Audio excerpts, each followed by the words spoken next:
একই জিনিস দিয়ে একসাথে তিনটে ভিডিও রেসিপি। হাতের কাছে যা থাকবে তাই দিয়ে চট করে নারকেলগুলোকে ছোট ছোট করে কেটে রেখেছি। এবার আমি মিক্সিতে পেস্ট করে নিয়েছি এগুলো। এটা আমি চাল ভিজিয়ে রেখে জল ঝরিয়ে রেখেছিলাম, সেটা ভালো করে গুঁড়িয়ে নিয়েছি মিক্সিতে। এবার নারকেল কোড়াটাকে আমি ভালো করে একটু গুড় দিয়ে মেখে তারপরে আমি নারকেলটাকে ভেজে নেব, আর একটু চিনির পাউডারও দেবো। আমার কাছে আর অন্য কোনো গুড় ছিল না, এটা আমার বাড়িতেই রাখা ছিল, তো এটা দিয়ে ভালো করে মিশিয়ে নিয়েছি। কড়াইটাকে গরম করে আমি একটু ঘি দিয়ে দেবো। গরম হয়ে গেছে, এবার আমি একটু ঘি দিয়ে দিলাম। ঘিয়ের মধ্যে আমি 4টে এলাচ দিয়ে দিলাম। এবার যে নারকেল কোড়াটা গুড় মিশিয়ে রেখেছি সেটা দিয়ে দিলাম। দেখো কালারটা অনেকটাই চেঞ্জ হয়ে গেছে, কিন্তু এটা আগে থেকে আমার গুড় মেশানো ছিল বলে কালারটা এতটা আছে, বাট আমাকে আরও একটু ভেজে নিতে হবে। আগে থেকে অনেকটাই শুকনো শুকনো হয়ে গেছে। আমি আর এটাকে 5 মিনিট ভেজে নিয়ে তারপরে এটাকে আমি নামিয়ে ঠান্ডা করে নেব। এটা পুরো রেডি হয়ে গেছে, এবার আমি এটাকে ঠান্ডা হতে দেবো। ততক্ষণ আমি একটু জল গরম করে নেব চালের গুঁড়োটা মাখার জন্য। চাল গুঁড়োটাকে মাখার জন্য আমি একটু জল গরম করে নিচ্ছি, আর তাতে একটু নুনও দিয়ে দিচ্ছি। এটা চালের গুঁড়ো, আমি তার সাথে কিছু ময়দা মেশাবো। আসলে ওয়েস্ট বেঙ্গল ছেড়ে, ঘর ছেড়ে যদি বাইরে থাকি তো অনেক সময় অনেক কিছু হাতের নাগালে পাওয়া যায় না, যার জন্য চালের গুঁড়োটা আমি বেশি গুঁড়ো করতে পারিনি। আর সেটা ওই চালও ছিল না যে চাল দিয়ে আমরা পিঠে বানাই, মানে আতপ চাল।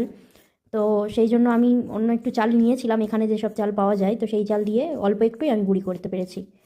এটাতে আমি অল্প করে গরম জল দিতে থাকবো, একসাথে পুরোটা দেবো না। অল্প করে গরম জল দিয়ে সেটাকে ভালো করে মিক্স করবো আগে।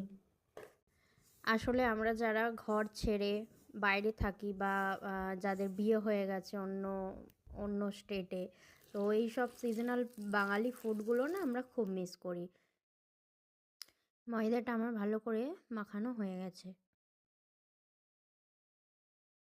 এইভাবে আমি সবকটা বানিয়ে নেব। সবগুলোকে আমি একটা ডিজাইন করে মুড়ে নিয়েছি। এবার আমি একটা কড়াই একটু জল দিয়ে একটা জালি বসিয়ে দেবো, তার উপরে সবগুলো পিঠে দিয়ে দেবো। এবার ঢাকা দিয়ে আমি পিঠেগুলোকে স্টিম হতে দেবো। দেখো পিঠেগুলো ভালোভাবে স্টিম হয়ে গেছে। নারকেল দিয়ে ভাপা পিঠে একদমই রেডি। এবার দুধটাকে একটু ভালো করে ফুটিয়ে নিতে হবে। কেউ চাইলে আগে ঘি দিয়ে তাতে কটা এলাচ ভালো করে ভেজে তার মধ্যেও দুধটা দিতে পারে।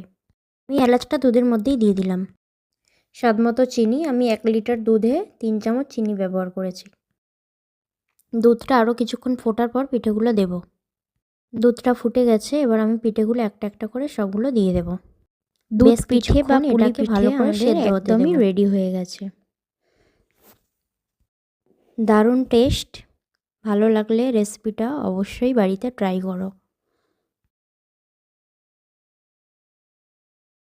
এবার আমি নেক্সট রেসিপিটা বানিয়ে দেখাবো। ভালো করে গরম হয়ে গেছে, এবার আমি তেল দেব।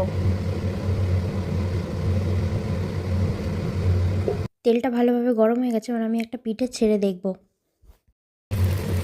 ভালোভাবেই গরম হয়েছে, সবকটা পিঠে আমি ছেড়ে দিলাম।